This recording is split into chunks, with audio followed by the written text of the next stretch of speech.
Good morning. I'm teaching you today from our high school greenhouse. I'm hoping to show you a little bit about transplanting. But first, our joke. What did the baby corn say to the mama corn? Where's Pop? Get it? Popcorn? It's one of my dumbest jokes yet. Whatever the case, a few weeks ago you planted some seeds, and I want to help you know when it's time to transplant them or put them in a larger container so that they can continue growing. If we keep plants in the same small container, they tend to become root bound and it inhibits their growth, and they usually never reach full size. So it's important for us to move them to a bigger container all the time. However, we don't just want to put them in a huge container because oftentimes we can't get the soil temperature warm enough or it's not drained well. There's all sorts of things that could go wrong. I'm going to show you the things that you can control to make it go right. First off, you have to decide when the right time is to transplant. When your seed first germinates, you'll see two leaves pop out directly across from each other. Those are called the cotyledons. We don't want to transplant until you have another set of leaves pop out in opposite directions. These are usually a little different shaped, and those are called the first true leaves or real leaves.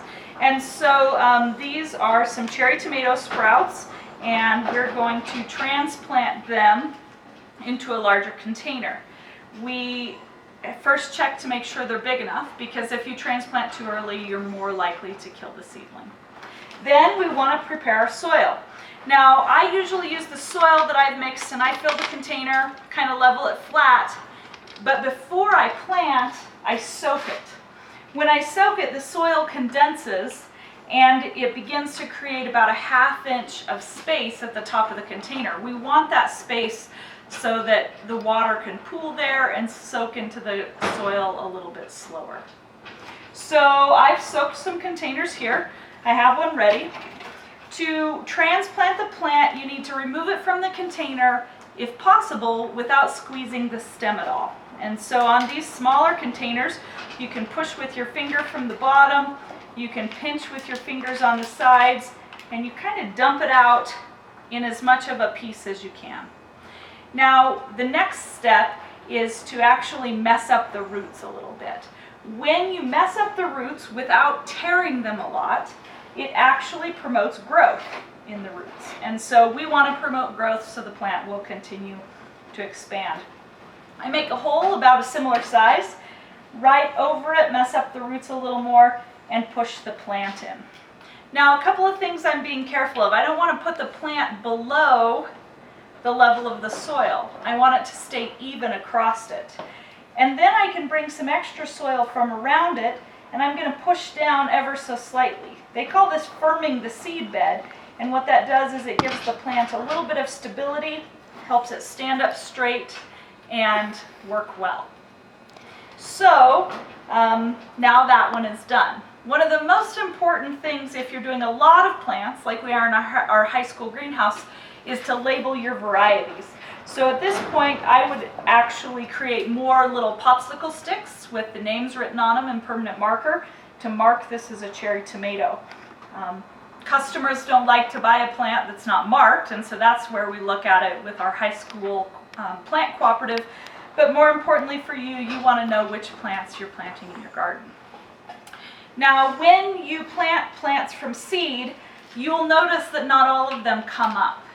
Seed viability is the percentage of seeds that will actually come out of dormancy and germinate. And when you buy seed packets from the store, sometimes the seed viability is not super high. In large-scale crop production places, they actually will have the seed tested so they know what their germination rate might be. But don't worry if, say, you have 3 really healthy plants and 2 that didn't come up. It's just how things go. The other thing I want you to know and understand is what's called a plant plug. This is a sheet of plant plugs that are snapdragons. We buy plugs from a professional greenhouse, and a plug is really just this tiny baby plant that we then plant in a bigger container.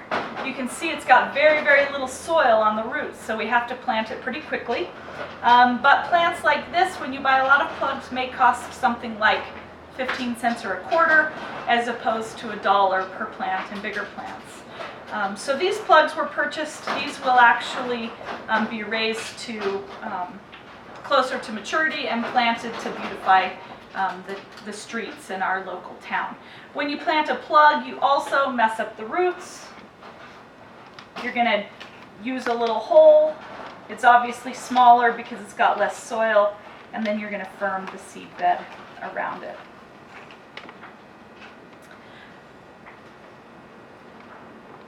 Every plant is ready to transplant at a different time.